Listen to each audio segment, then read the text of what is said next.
for parenting tips, celebrity interviews, recipes, conversations with experts, DIYs, and lots more. Subscribe to Kids Talk Press now.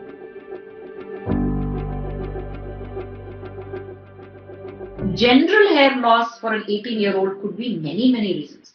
It could be bad scalp hygiene, it could be hair styling, you end up tying the hair too tight, you may end up losing hair. It could be too many ironing, whatever styling habits which are getting too much, or it could simply be nutritional. Maybe iron deficiency, figure out how many days does she bleed during her periods. Is she having a lot of clots? So it could be iron deficiency. It could be, again, thyroid, which might lead to both issues of hair thinning as well as patchy balding. So the hair fall has a lot of reasons. First thing first, make sure her scalp hygiene is clean, and make sure that you do a general blood work to see all her basic blood parameters are okay and there are no deficiencies.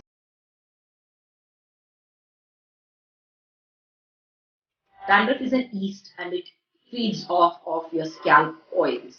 So it's important for scalp again to be clean. So I keep repeating this: scalp hygiene, skin hygiene, super important. So you need to make sure the scalp is clean so the dandruff does not have food enough. Number two, I know a lot of people ask me for the right dandruff shampoo, but please understand, when you have chronic dandruff, your dandruff shampoo, what is the contact time? 1 minute, half a minute, shampoo and wash it off. So that's not going to be able to help your dandruff there. So you need something which stays there on your scalp for a longer time. So you ask your dermatologist to give you rather the similar ingredients in a lotion which stays overnight on your scalp. So that then works on your scalp for dandruff really well. So that's what one needs to do.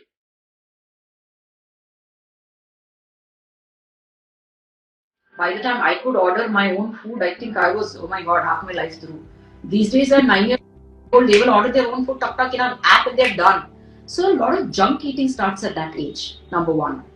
Two, they don't find anything at home interesting. So the nutrition level starts to go down. In terms of, they would have started their period, so there's a turn of hormones and their eating pattern can change as well because of that. Three, if they're beginning to put on weight, there could be that early signs of PCOS that might lead to hair fall. So it could be any of these, like I said earlier.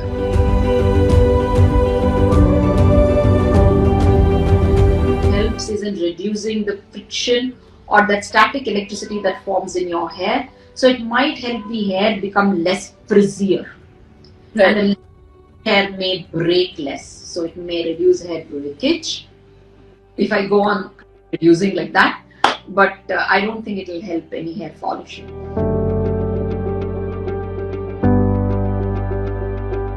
I think it's super important to oil your hair, do all the traditional things that you're doing. Please listen to your mama, please listen to your grandmama. They're wise, they know what to do. Like remember how yoga came back into fashion? Likewise, today oil is also coming back into fashion. All the top international companies, all are making oils. Blended oils, exotic oils, post-bath oil, pre-bath oil, hajar names they're giving to make the packaging look more modern. But what are they at the end of the day? Argan oil, this oil, that. It's oil. So oiling is really good. Please oil. Oil your hair.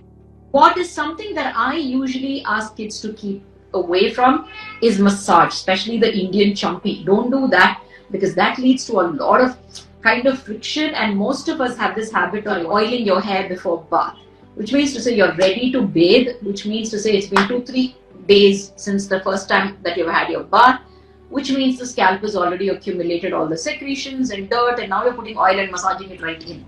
So don't do that.